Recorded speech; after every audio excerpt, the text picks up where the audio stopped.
देने आ रहे हैं मधुकर कोटवे सर। हिंदी माध्यम में रिजल्ट सुधारने के लिए इन्होंने अकेले कमान संभाली हुई है। सीसेट जीएस से लेके एक एक विषय पे परिपक्वता, इकोनॉमी से लेके एथिक्स, सीसेट से लेके पॉलिटी और हिस्ट्री से लेके ज्योग्राफी, सब पे इनकी कमान है। जोरदार ताली मधुकर सर।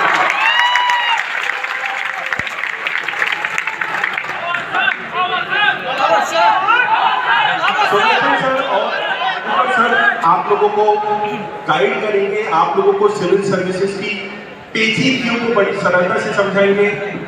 अनअकैडमी पे काफी सारे बच्चों को गाइड कर चुके हैं, टॉप रैंकर्स को निकाल चुके हैं। तो जैसा कि कहा जाता है सफल लोगों से सीखिए सफलता के गुण। सर आप लोग दोनों प्लीज बच्चों को गाइड करें।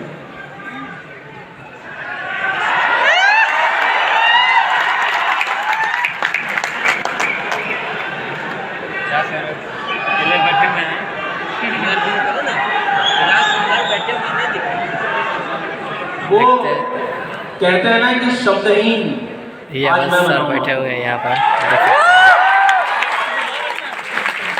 बहुत बहुत धन्यवाद इतने प्यार के।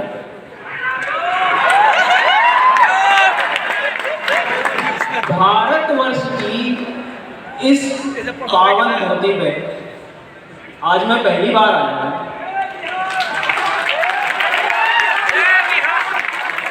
मैं चाहता हूँ कि एक बार, मैंने आज तक भी इतना कभी सुना नहीं है, मैं चाहता हूँ आज सुन के जाना चाहता हूँ एक बार।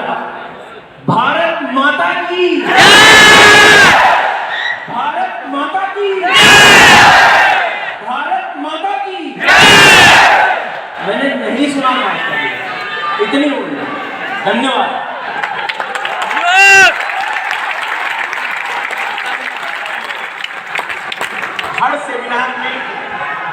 हर सेमिनार में हमें ये बोलना होता है कि जोश कितना है। अब मैं ये कहूंगा कि जोश कितना है।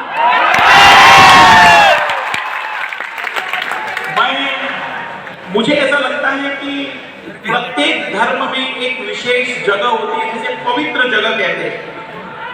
शिक्षकों की अगर कोई पवित्र जगह है तो यही होती है। हम दोनों शिक्षक सबसे पहले इस स्टेज के माध्यम से इस भूमि को नमन करते हैं।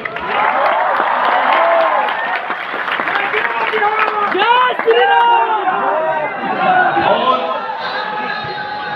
हम बस इतना चाहते हैं कि इस दौर, इस पूरे कार्यक्रम में जो चर्चाएं हो उससे आप कुछ न कुछ लेकर जाए। बाकी अपना उत्साह और ऊर्जा बिल्कुल इसी प्रकार से बनाए रखें। बहुत बहुत धन्यवाद। आज इस प्रोग्राम की शुरुआत करते हुए एक बात और कहना चाहूंगा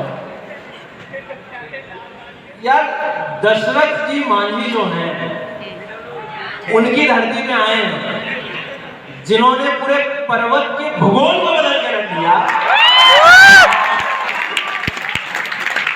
उस धरती के छात्र छात्राओं को मैं मेहनत करना क्या सिखाऊंगा? मेहनत तो आपके खून में है।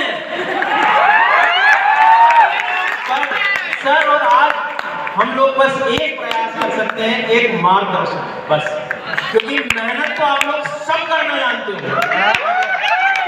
तो बस आज का ये प्रोग्राम हमारे 15-20 मिनट हम रहेंगे शुरुआत में। आप किसी भी परीक्षा की तैयारी कर रहे हो, वैसे मैं जानना चाहूंगा कौन कर रहा है यूपीएससी की तैयारी?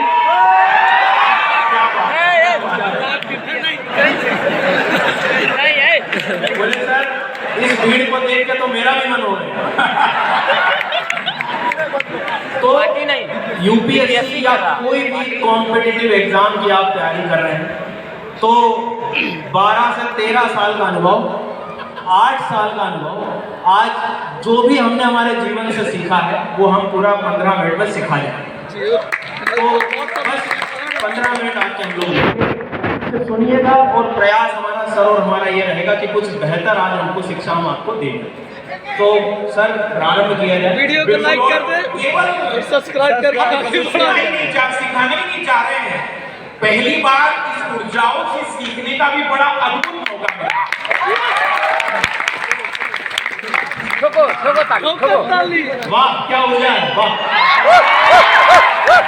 मजा आया। मतलब इंदौर का पोहा जलेबी या लिट्टी चोखा के लिए आ गया है।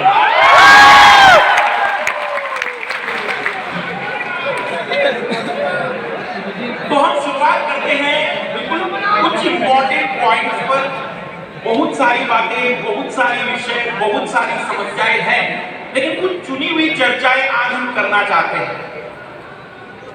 मैं शुरुआत बिल्कुल लाल तालियों से ही करेंगे।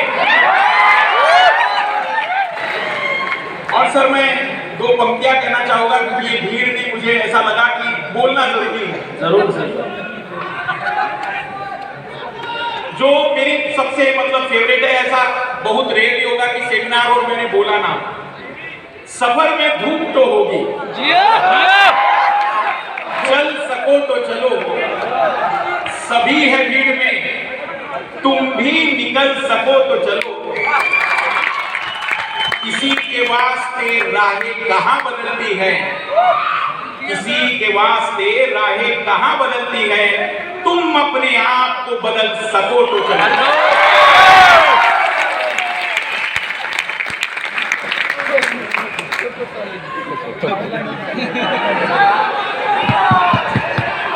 तो शुरू करते हैं सर। सबसे पहला है सवाल जो आप लोगों में से कई लोगों के मन में होता है सर, बहुत से रिसोर्स मतलब एक विद्यार्थी जब तैयारी की शुरुआत करता है तो सीनियर कहता है एनसीईआरटी के बगैर तो दुनिया आगे नहीं बढ़ सकती जी। जब शिक्षक से मिलता है तो शिक्षक कहता है ये 5 किताबें तुम्हें इस विषय में पढ़नी होगी। फिर कुछ बची हुई बातचीत होती है तो क्लास के नोट्स पढ़ते हैं, बहुत से सोर्स है सर। मैं चाहूंगा कि आप सबसे पहले ये जो सारी दुनिया का बोझ है इसको कैसे कम करें और किस तरीके से इस यूपीएससी में बेहतर रिसोर्स और कम से कम रिसोर्स में बढ़िया परिणाम लाए सर। बिल्कुल सर। देखो ये सवाल वैसे किस किस का है मुझे ये तो बताओ, मतलब ऐसा ना लगे कि बस खाली बोले जा रहा हूँ। मतलब मैं आपको एक बात कहूंगा कि आप कोई भी परीक्षा की तैयारी करो ना, सबसे पहले समस्या ये आती है इस शहर में रह के कई बार आपको ऐसा भी लगेगा कि दिल्ली में कोई छात्र जो रह रहा है वो कुछ ज्यादा तो नहीं पढ़ रहा है, लगता है यस सर। बट मैं आपको भरोसा दिलाऊंगा कि ये जो एनसीईआरटी लिखी है इसको सही ढंग से आप पढ़ना सीख गए तो वो जो कहते हैं ना कि स्कूल में किए गए सारे पाप धुल जाएंगे। आप किसी ना किसी कोई भी टॉपर की जब बात सुनी होगी तो उन्होंने एक बात कॉमन कही होगी कि भाई मैंने अपने बेसिक्स के लिए एनसीईआरटी करी, ठीक है। अब हमने सुन लिया, अब बोलेंगे कौन सी क्लास की एनसीईआरटी बोलते हैं वैसे वो बताओ मुझे, रहते हो 6th to 12। ये अभी नया इनिशिएटिव मैंने भी ऐसा शुरू किया था कि मैंने 6वीं क्लास की एनसीईआरटी पढ़ ली, मजा आ गया, तुम्हें कुछ समझ नहीं आया लेकिन मजा आ गया। क्योंकि भाई आपको भी शक होगा ना मैं ग्रेजुएट कैसे हो गया, तो आपको अच्छा लगेगा इसलिए 6th की पढ़ ली आपने, 7th की पढ़ ली, 8th की पढ़ ली। आप सोचो कि जो ज्वालामुखी 7वीं में है, 9वीं में है, फिर 11वीं में है, 3 बार पढ़ के करोगे क्या? एक बार आज इस सेमिनार से लर्निंग लेके जाना हो एनसीईआरटी तो एक काम करना, आप एनसीईआरटी को टॉपिक वाइज पढ़ने का कभी प्रयास करो, क्योंकि समय इतना नहीं होता है हमारे पास। और बहुत प्रैक्टिकल बात है कि सर बच्चे शुरू तो कर देंगे एनसीईआरटी 6, 7, 8, 9, 10, लेकिन 9, 10 तक पहुंचते पहुंचते 6th के कॉन्सेप्ट गड़बड़ा जाते हैं, कॉन्फिडेंस हिल जाता है अंदर से। और ये बात सत्य मैं बता रहा हूँ, कई बार बस बता नहीं पाते हम सामने किसी को। इसलिए आपको ये टॉपिक उठाओ और मेरे नजरिए में एनसीईआरटी पढ़ना है तो टॉपिक से कुछ मत करो। जैसे छोड़ो ज्योग्राफी, हिस्ट्री का भी आप लोगे तो सिंधु घाटी यदि आप छोटी क्लास में पढ़ रहे हैं तो बड़ी में वो तो फिर से मिलेगा, लेकिन तब तक जाते जाते हम कनेक्टिविटी भूल जाते हैं। एक बार प्रयास करना, एनसीईआरटी को आप लोग टॉपिक वाइज पढ़ना शुरू करो। ये बहुत मतलब बेसिक लर्निंग, और ये कई बार आप देखना कोई नहीं बता पाता है। इसका प्रूफ है, आपको लगे तो एक बार आप एनसीईआरटी की मेरी क्लासेस देखना, उसमें टॉपिक वाइज है, यू विल रियलाइज कि क्यों परेशान हो रहे थे यार 6वीं से 12वीं में। एक टॉपिक उठाओ, 7th का, 9th का, 12th तक सब पढ़ लो। तो आप ये जरूर करें, समय नहीं है सबको मिले यार अपने से, तो समय को कम समय में बहुत ज़्यादा ज़रूरी है सब चीज़ों पे ध्यान रखें। अब सर, मैंने तो एनसीईआरटी की बात की और कुछ रिसोर्सेज को लेकर भी सर चर्चा करने वाले हैं, वो काफ़ी बेहतर इंसाइट है। देखिए, सर ने सबसे बड़ी बात जो कही कि एनसीईआरटी को अगर आप क्लास वाइज पढ़ेंगे तो हो सकता है मोक्ष मिलेगा लेकिन सफलता नहीं। लेकिन अगर टॉपिक वाइज पढ़ेंगे तो सिलेबस तो कवर हो जाएगा। मैं इसमें एक चीज और जोड़ना चाहता हूँ कि हर चीज, हर विषय की किताब या हर एक नोट्स पढ़ना नहीं जरूरी है। पहले हम एक शिक्षक को चुनिए। जैसे सर ने, आपने ज्योग्राफी पढ़ना शुरू किया तो आप पहले ज्योग्राफी सर से शुरू करें। जब आपको लगे कि सर ने अब कंप्लीट कर दिया, अब आप प्रीवियस ईयर क्वेश्चनों को एक बार देखिए और अब या तो कोई एनसीईआरटी या कोई स्टैंडर्ड बुक अगर आपको आवश्यकता होती है तो पढ़िए। जबरदस्ती कई बच्चों के सर मैं कमरे पर जाता हूं तो वो ऐसे दिखाते हैं, ये मेरे पॉलिटी के नोट्स हैं, ये मेरी हिस्ट्री के नोट्स हैं, और मैंने कहा इसका करोगे क्या? सर अगर कुछ नहीं हुआ तो इसी रद्दी को बेचकर घर का किराया निकाल दूंगा। तो ज्यादा जरूरी है कम से कम चीज रखिए और जरूरत हो तो पढ़िए। अगर सर ने कंप्लीट करा और आपको लग रहा है बढ़िया क्वेश्चन सॉल्व हो रहा है तो रुक जाइए, अब अगला विषय। क्योंकि हमें हर परीक्षा में केवल एक ही विषय नहीं पढ़ना है, कई विषयों को पढ़ना है। पर सर केवल प्रॉब्लम नोट्स की थोड़ी है, केवल प्रॉब्लम रिसोर्स की थोड़ी है। सही बात है। एक बहुत बड़ी समस्या है मेरे हिंदी मीडियम के छात्रों की सर, करंट अफेयर्स। सही बात है? क्योंकि सर बोले मुझे लगता है कि मुझे द हिंदू न्यूज़पेपर कई बार समझ नहीं आता है, द इंडियन एक्सप्रेस समझ नहीं आ पाता, लेकिन जिसको समझ में आ रहा है वो इससे आगे तो नहीं बढ़ेगा। सही कह रहा हूँ मैं? आवाज नहीं आ रही मुझे उधर से। ये क्या? महिला सशक्तिकरण है उधर। हाँ, तो अब सुन भी तो लो यार। सर पहले तो मैं चाहूंगा इधर से जो नारी शक्ति, इसका आवाज कम लग रहा है, एक बार इधर से पूरी आवाज हो।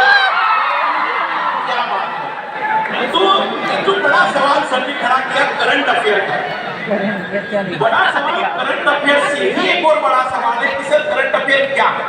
बिल्कुल। सीमा हैदर के अंजू वाला करंट अफेयर। तो हमें जानना पड़ेगा कि हमारे परीक्षा की जरूरत क्या है। हमें देखना होगा, समझना होगा कि हमारे लिए कौन सा करंट अफेयर जरूरी है। बहुत अद्भुत। मैं ये जानता हूँ कई सारे लोग न्यूज़पेपर, खास करके अंग्रेजी तो बहुत लोगों ने बोला होगा, द हिंदू पढ़ के रहे। द हिंदू खोलते हैं कुछ लोग तो केवल फोटो देखने के लिए, और बाद में पता चलता है कि अंत में कुछ समझ में नहीं आया। तो मेरे हिसाब से करंट अफेयर के लिए यदि आप कोई तैयारी कर रहे हैं तो कोई भी हिंदी का अखबार पढ़ लीजिए, लेकिन जो मंथली मैगजीन आती है, जैसे अनअकैडमी ने मृणाल सर की देखरेख में एक आर्टिकल, एक मैगजीन बनाई है, आप कोई भी मैगजीन ले सकते हैं।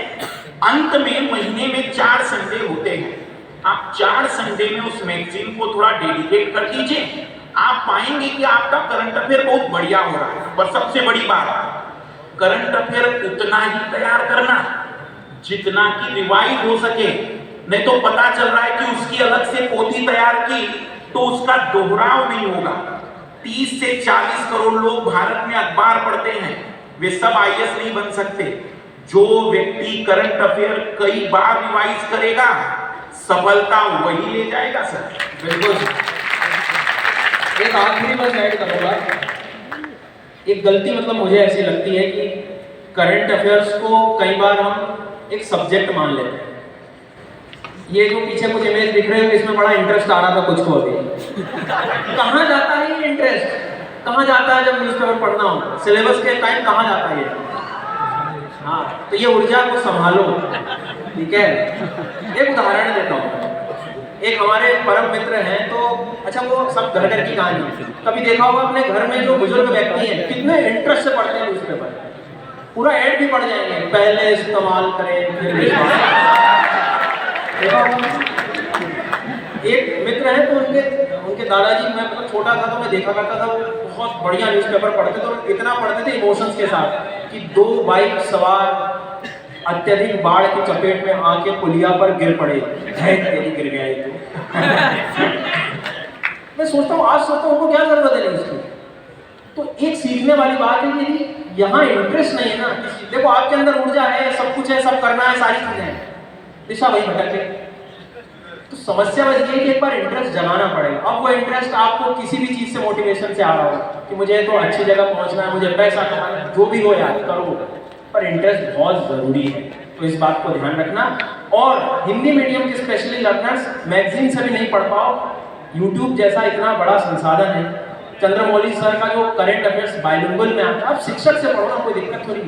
ये थोड़ी कि पेपर से ही मुझे करंट अफेयर्स मिले, ये जरूर ध्यान रखें।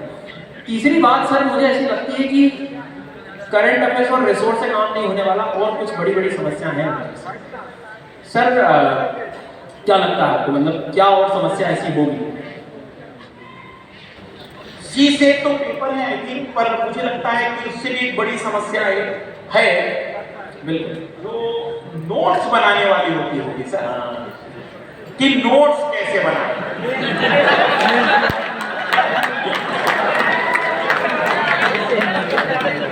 नोट्स के लिए सर विद्यार्थी बड़े कंफ्यूज होते हैं कि शॉर्ट नोट्स बनाए, बड़े नोट्स बनाए, या फिर जैसे आपने रखा है कि ऐसे नोट्स बनाओगा कि एनसीईआरटी भी शर्मा जाएगी। बिल्कुल सर, मतलब आप, मैं कह रहा था शुरू में भी, आप किसी भी परीक्षा की तैयारी करो, आज हम सवाल ऐसे लाए हैं कि आपको हमेशा मदद करेंगे उसके सॉल्यूशन। एक सबसे बड़ी समस्या है नोट्स। सर मुझे लगता है ना कि नोट्स बनाने से पहले नोट्स क्यों बनाया जाता है इसकी फिलोसॉफी समझनी है। कल का उदाहरण देता हूं मैं, कल शाम को यहाँ आया था मैं, तो मैं देख रहा हूँ कि टीम पूरी सेमिनार की तैयारी कर रही है, चर्चाएं हो रही है, लेकिन एक चीज कॉमन थी उनमें, वो हर चीज नोट डाउन कर रहे थे। क्यों? क्योंकि आगे क्या होने वाला है नहीं पता होता। बिल्कुल, आप इमेजिन करो एग्जाम के 15 दिन पहले की स्थिति, कोशिश करो एक बार सोचो, इतने रिसोर्सेज कभी रिवाइज कर पाओगे एक साथ आप? बिल्कुल नहीं होगा। और आप यदि कर पा रहे हैं तो आप महान हैं। नहीं होता यार, प्रैक्टिकली सोचो 20 किताबें कैसे करोगे? तो सबसे पहले ध्यान से सुने कि यदि आपको लगता है कि नोट्स की जरूरत क्या है, वो बोला तो सबसे पहले जरूरी पता होना चाहिए बात। अब रही बात बनाए कैसे, ऐसी बात में तो हर कोई कर जाता है कि नोट्स बनाए कैसे। तो बनाने का एकमात्र जो सही तरीका वो ये है कि कोशिश, मेरे से एक बात सीखना हो तो बस ये, मैं हमेशा क्लास में कहता हूँ और जो सत्य है वही बोलूंगा कि नोट्स थोड़े छोटे ही बनाना। कई बार एनसीईआरटी 40 पेज की हो जाती है और हमारे नोट्स 60 पेज के हो जाते हैं। दुनिया भर के हाइलाइटर यूज कर लिए हैं, कैस्पियन सी दिखना बंद हो गया एटलस में, पूरा हाईलाइट कर दिया उसको, वाइट कलर का हाईलाइटर लगा रहे बच्चे। सर कुछ तो हाइलाइटर पे हाइलाइटर लगा रहे हैं, वाइट कलर का वाइटनर लगा रहे हैं। मत करो, एक पैराग्राफ को रीड करो।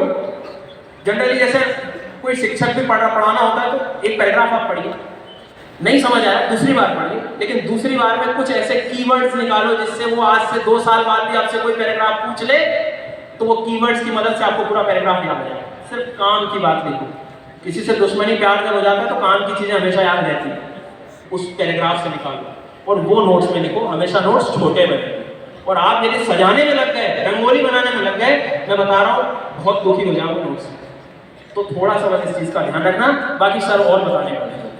मैं नोट्स के मामले में एक चीज कहूंगा कि कई स्टूडेंट ये शिकायत करते सर नोट्स कैसे बनाएं, या नोट्स बनाते समय हम लोग पहले दिन अच्छे नोट्स नहीं बना पाते। मैं आपको एक सच्चाई बताऊं कि अगर आज मैं अपने पहले दिन के नोट्स बनाऊं तो शायद मैं कहूंगा कि इससे ज्यादा बकवास नोट्स मैंने पृथ्वी पर ना देखे। क्योंकि पहले दिन हो सकता है कि मुझे समझ में कुछ नहीं आ रहा लेकिन मैं लिखते ही चला गया। तो आप नोट्स दिन प्रतिदिन सीखेंगे।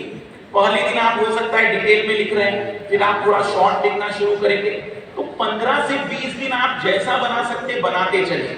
एक टाइम के बाद आपके नोट्स बनाने में खूबसूरती भी आ जाएगी, जो संक्षिप्तीकरण है जिसे हम शॉर्ट नोट्स कहते हैं वो भी आएगा, लेकिन थोड़े पेशेंस के साथ आप इसको चलने दीजिए।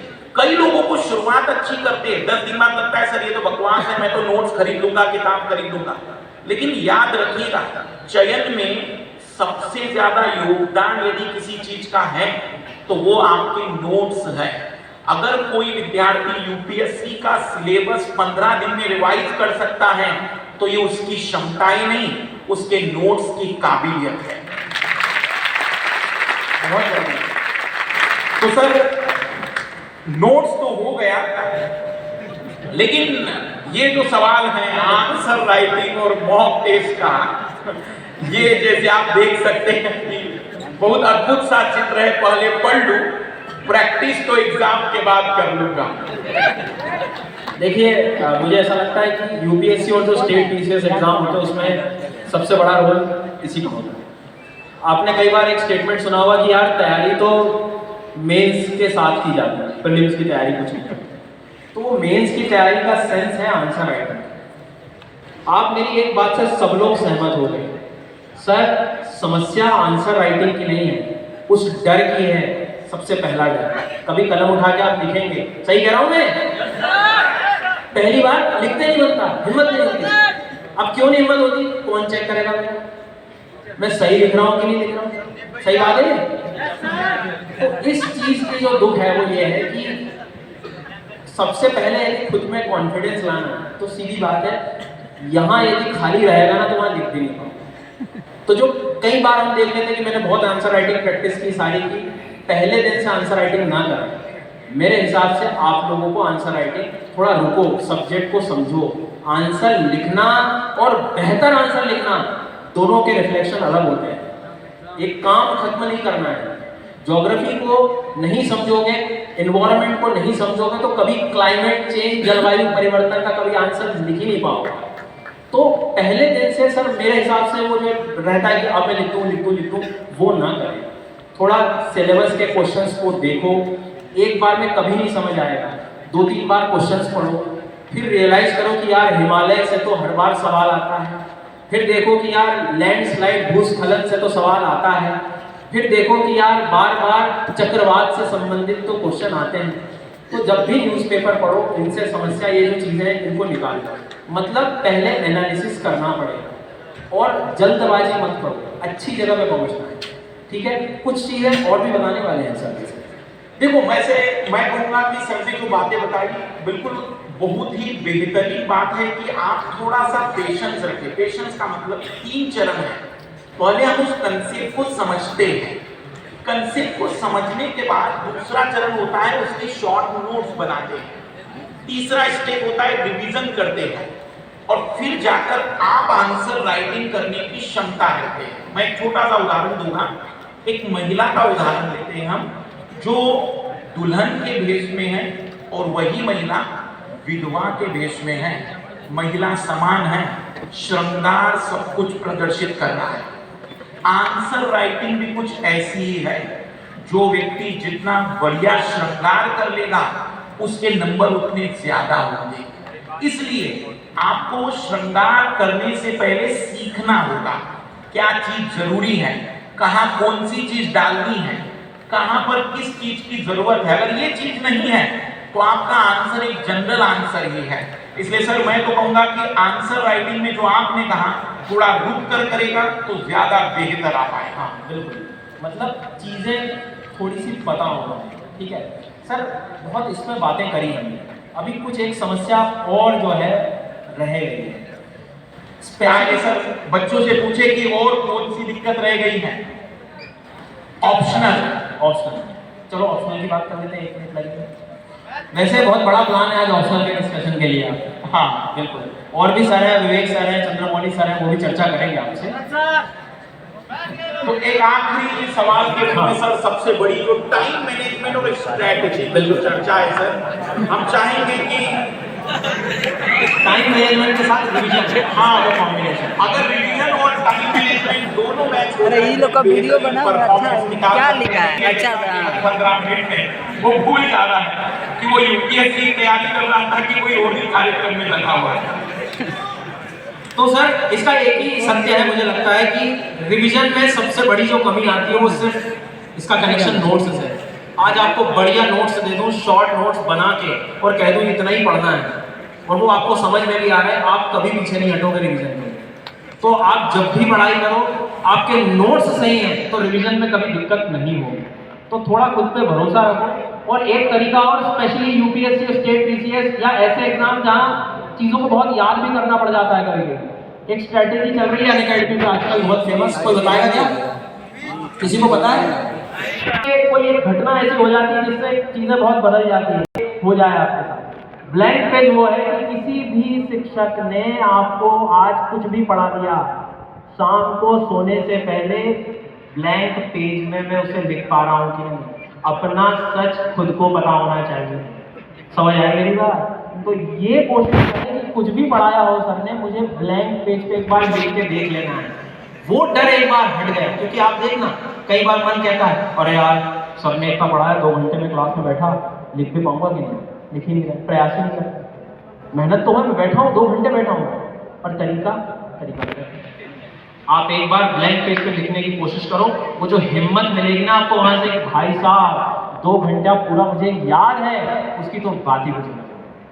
तो इस बात को ध्यान रखें, जब भी आप नोट्स बनाएं थोड़ा सा जो है इस तरह से ध्यान रखें कि मुझे रिवीजन करना है। तो रिवीजन आप ब्लैंक पेज पे करें। सर ने जो कही बात, उसमें एक बड़ी चीज मैं जोड़ना चाहूंगा। कराटे या कोई भी चीज जब सीखते तो उसमें कहा जाता है कि सामने वाले की 100 कर्तव्य से मुझे डर नहीं है, मुझे डर है उसकी उस एक कर्तव्य से जिसे उसने 100 बार किया होगा। कई बार लीजिए घंटा 25 घंटा का याद एक दिन में जमा कर लेते हैं कि वह दोहरा नहीं पाते। एक दिन में कोई भी 25 एग्जाम घंटा दीजिए आप, कोई भी, मैं आपको एक दावा करता हूँ, आपके कमरे में जितना मटेरियल इस समय पड़ा है, इस समय अगर वो सारा आपको याद है ना, तो किसी एग्जामिनर की औकात नहीं कि आपको फेल करके दिखा दें। तो ज्यादा जरूरी है दोहराव। जितना ज्यादा रिपीटेशन करोगे, जितना दोहराओगे, और इस बार का जैसे यूपीएससी ने बदलाव किया, सबसे ज्यादा सख्त जरूरत है दोहराव। जितना रिपीट होगा उतना दिमाग और भी बेटर होगा। और एक अंतिम रूप में टाइम मैनेजमेंट पर हम चर्चा कर लेंगे, और फिर आप लोगों का जो हमने समय लिया, मुझे उम्मीद है कि वो चीजें जो आप हमें दे रहे हैं उतनी चीजें आप तक पहुंच पाए।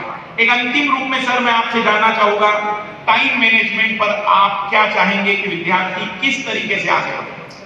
सर मुझे ऐसा लगता है कि टाइम मैनेजमेंट इस एग्जाम से रिलेटेड तो नहीं, मतलब जीवन में हर जगह काम आ रहा है। बिल्कुल। आज मैं पढ़ाने में बैठ रहा हूँ, सुबह उठने के बाद मेरा दिन मुझे क्लियर नहीं है ना, मैं कह रहा हूँ वो दिन ऐसे निकल जाए।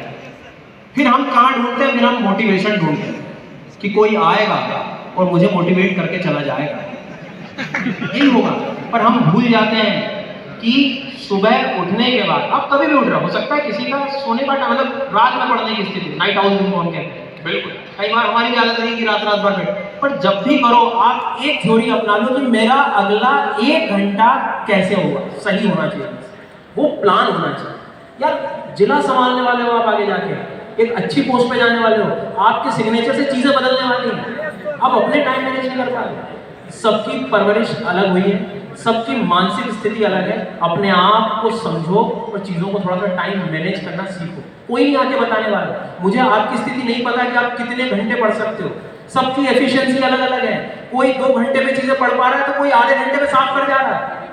आपको समझना होगा और बस आप एक सीधा काम रखो कि अगला 1 घंटा मेरा सबसे बेहतर है। मत करो दिन भर का खूब ज़्यादा बड़ा प्लान, 1-1 घंटा भी संभालोगे तो कर जाओ। आपको पहचानना होगा कि आपके लिए कौन सी काम की चीज का, मतलब आप कोई भी परीक्षा की तैयारी कर लो, सच है ये टाइम मैनेजमेंट।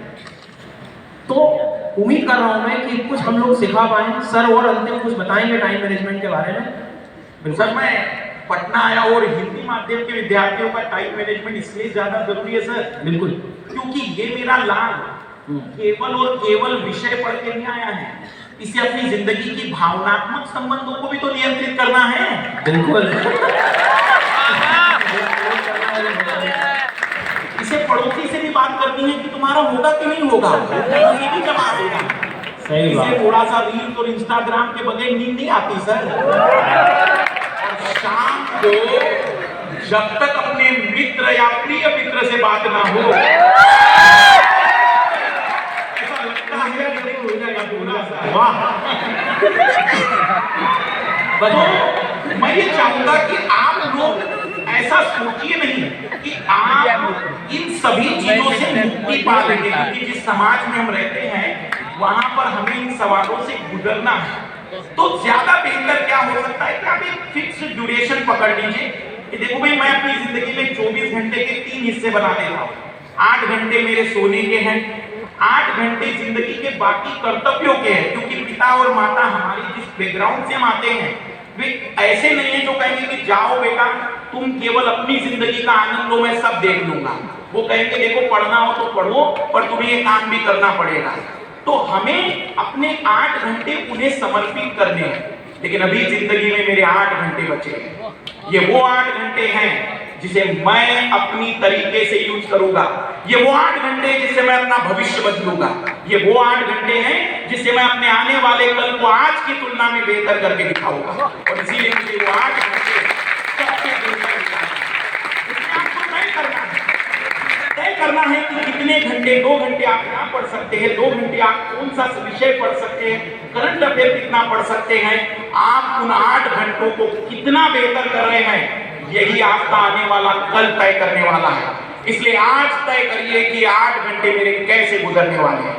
समय प्रबंधन में मैं कहूंगा केवल आप अपनी जिंदगी के 8 घंटे दीजिए। मैं स्टेज से दावा करता हूं मात्र 365 दिन के बाद ये दुनिया तुम्हारी कुछ और होगी, जो भले आज ना हो। इनको मेहनत करना नहीं सिखाना है। बिल्कुल सर। तो अब हम हमारे ये अंतिम चरण में हैं।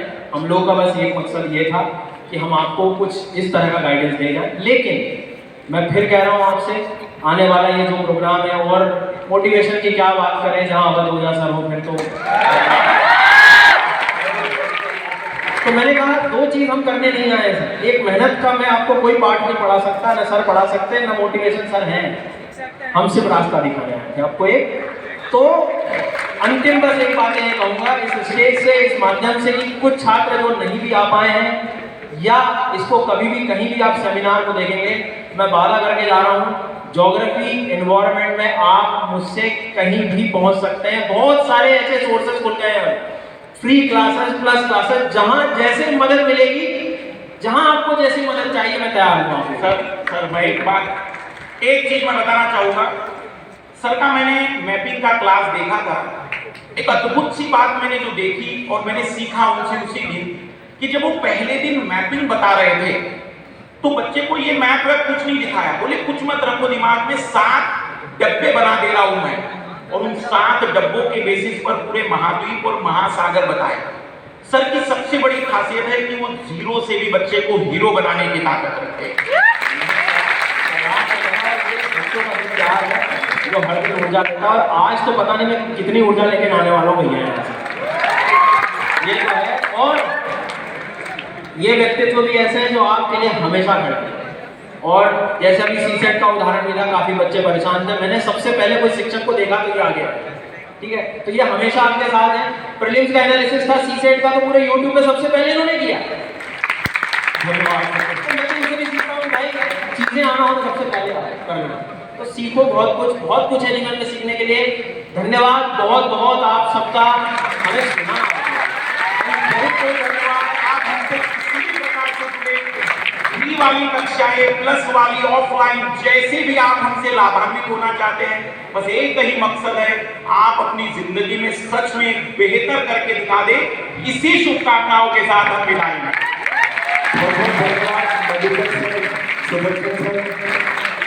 अनु सर यार गजब की ऊर्जा देखी, जीवन में मैंने नहीं देखी यार।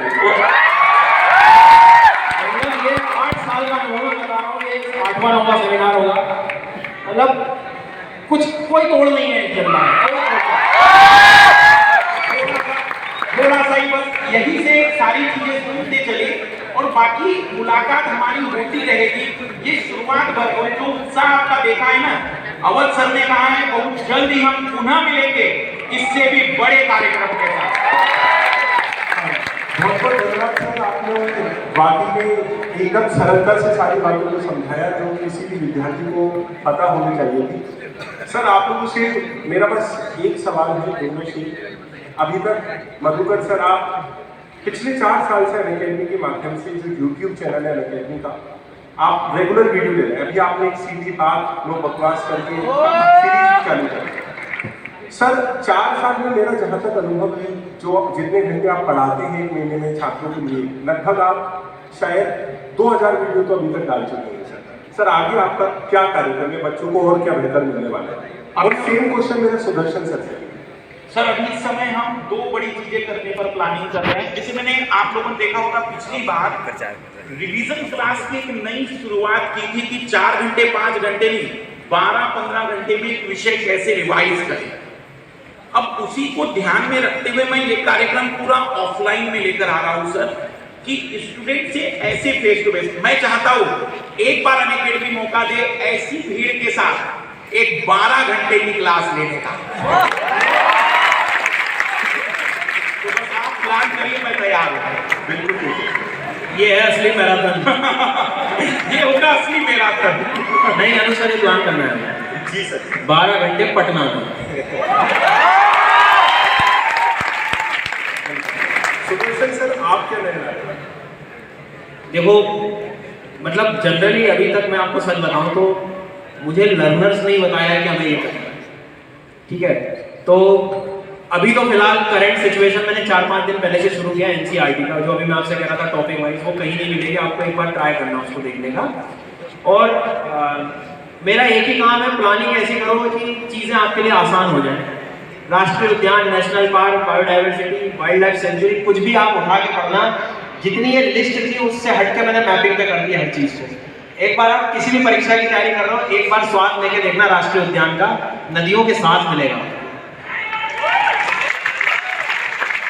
तो वो हमेशा आता रहेगा और हर बार कुछ ना कुछ मैं आप लोगों के लिए नया लाता रहूंगा। तो बेफिक्र रहिए, आप किसी भी स्थिति में किसी भी फेज में हो अपनी परीक्षा के, एक बार आप पढ़ के देखिए, कलयुग में मोक्ष दिलाने की गारंटी मेरी। धन्यवाद धन्यवाद। एक बार जोरदार तालियां सुदर्शन सर।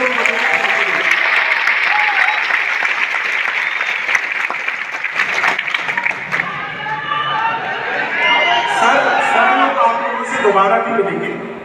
अभी मैं स्टेज पे आमंत्रित करना चाहूंगा